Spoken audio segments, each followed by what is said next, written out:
And the hillside was coming down.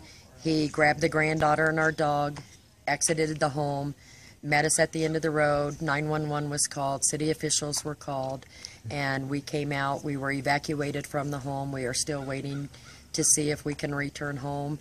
Right now we know no other details of what's going on. We just know that we cannot enter the home and waiting to see what they're going to do.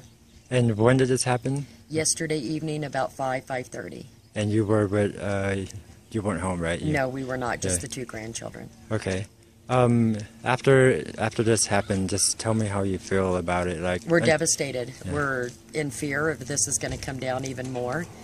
You know, we need to return home. We're raising grandchildren, and we want to return home without fear of this coming down and taking out our home. Yeah.